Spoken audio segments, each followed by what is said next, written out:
Bismillahirrahmanirrahim. Assalamualaikum warahmatullahi wabarakatuh. Alhamdulillahirabbil alamin. Kita dapat bertemu lagi di channel ini. Salawat dan salam selalu tercurahkan kepada junjungan kita Nabi besar Muhammad sallallahu alaihi wasallam dengan ucapan Allahumma shalli ala sayyidina Muhammad wa ala ali sayyidina Muhammad. Semoga kita senantiasa mendapatkan syafaat dari beliau. Amin ya rabbal alamin. Berikut ini adalah 5 tanda seseorang yang diberikan kemudahan melaksanakan sholat tahajud. Sholat tahajud merupakan sholat sunnah yang memiliki keistimewaan tersendiri, sebab Allah Subhanahu wa ta'ala menjanjikan akan mengabulkan setiap permintaan hambanya yang memohon kepadanya pada tengah malam, sedang yang lain terlelap tidur. Ada satu hadis sahih yang mengatakan bahwa Allah Subhanahu wa ta'ala turun ke langit dunia setiap sepertiga malam terakhir. Dari Abu Hurairah radhiyallahu anhu bahwa Nabi Muhammad sallallahu alaihi wasallam bersabda, Tuhan kita yang maha agung dan maha tinggi turun pada setiap malam ke langit dunia ketika telah tersisa sepertiga malam terakhir. Allah Subhanahu wa ta'ala berfirman, siapakah yang berdoa kepadaku, maka aku akan mengabulkannya.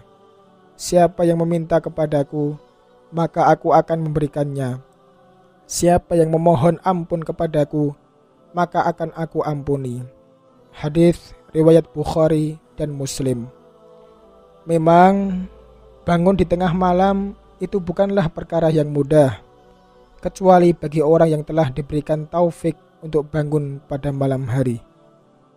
Perlu diketahui, seperti hadis yang diriwayatkan oleh Imam Muslim, Rasulullah SAW bersabda, salat yang paling utama setelah salat fardu adalah salat malam.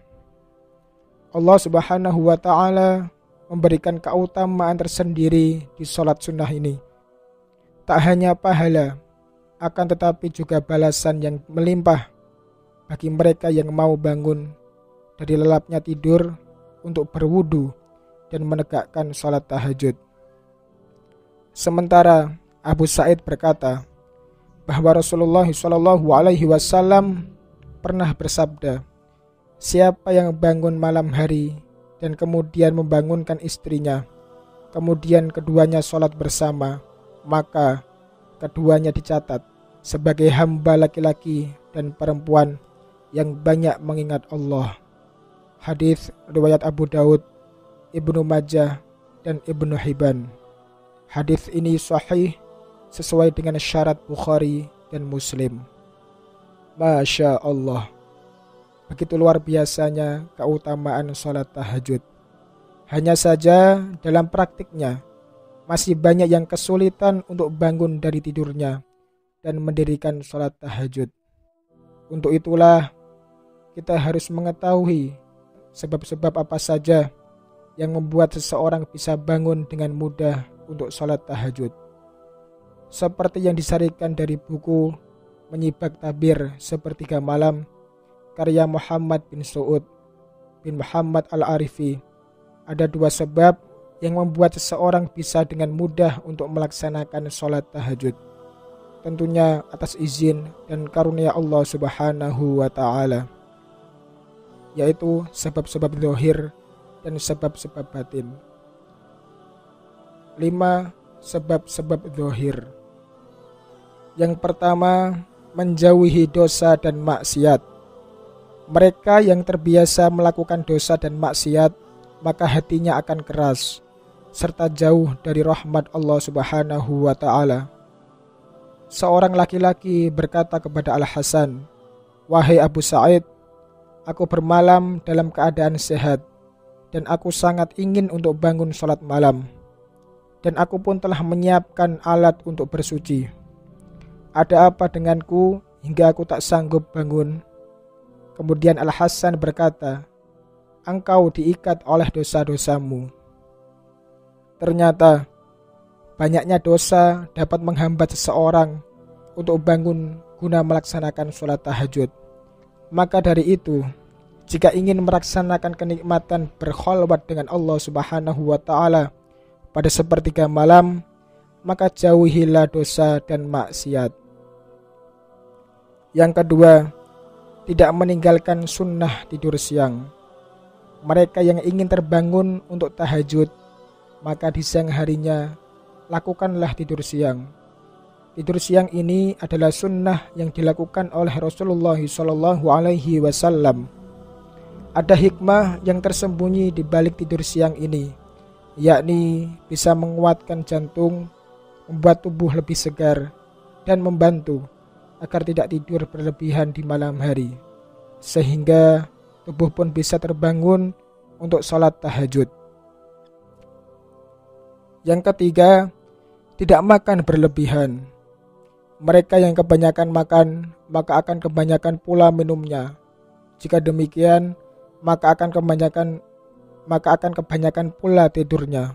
Padahal Rasulullah SAW melarang umatnya untuk terlalu banyak makan hingga kekenyangan.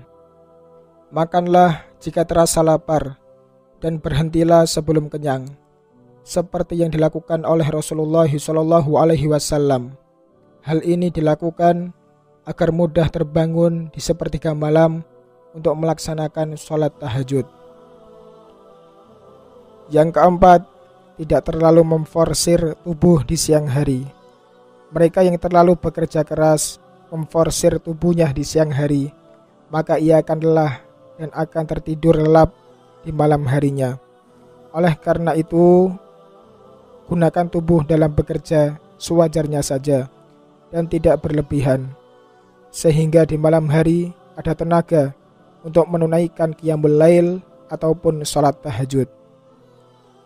Yang kelima, menerapkan sunnah sebelum tidur. Agar bisa terjaga dari lelapnya tidur dan mampu melaksanakan sholat tahajud, maka terapkanlah sunnah sebelum tidur, seperti yang dicontohkan oleh Rasulullah SAW.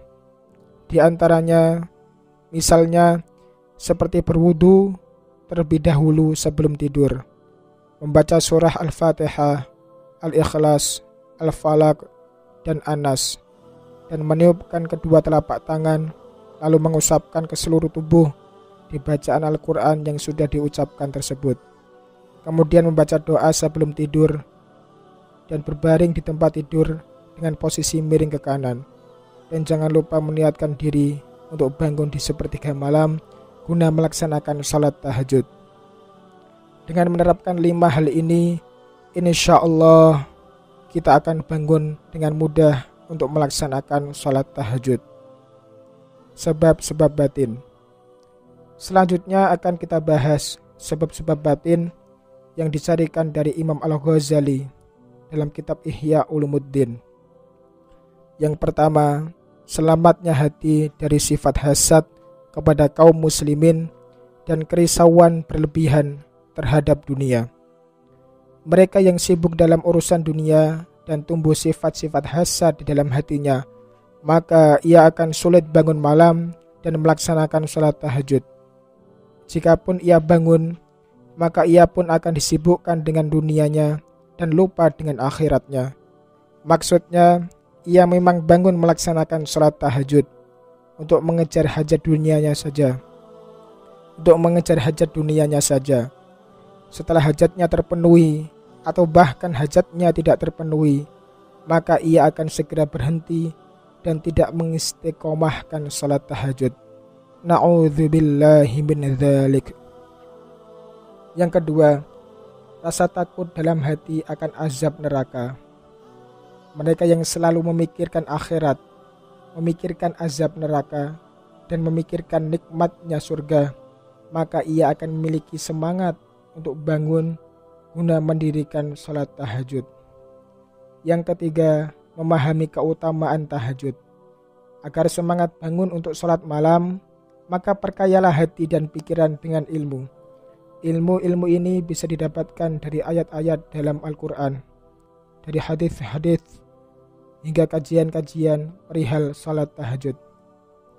Seperti halnya keutamaan tahajud, manfaat tahajud, keajaiban apa yang dapat kita rasakan setelah menunaikan salat tahajud, dan hal-hal apa yang dapat kita dapatkan jika melaksanakan salat tahajud.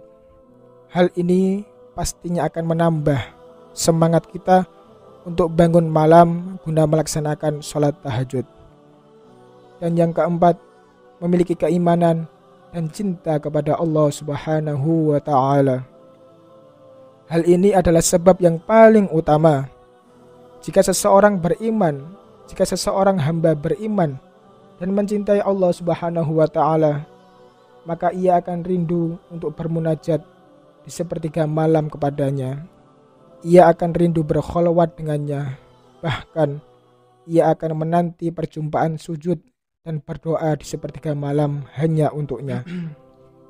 Maka keimanan ini adalah modal utama yang harus tertanam kuat dalam hati bagi mereka yang merindukan nikmat tahajud. Sahabat beriman yang dirahmati Allah Subhanahu wa ta'ala, telah kita ketahui bersama hal-hal yang memudahkan kita untuk bangun pada sepertiga malam guna melaksanakan salat tahajud. Semoga dengan mengetahui hal ini kita dapat menerapkannya dengan harapan Allah Subhanahu wa ta'ala memudahkan kita untuk melaksanakan salat tahajud secara istiqomah. Semoga Allah Subhanahu wa ta'ala membimbing kita semuanya agar dapat melaksanakan salat tahajud secara istiqomah sampai akhir hayat menjemput kita semuanya. Amin ya rabbal alamin. Wallahu a'lam bishawab. Wassalamualaikum warahmatullahi wabarakatuh.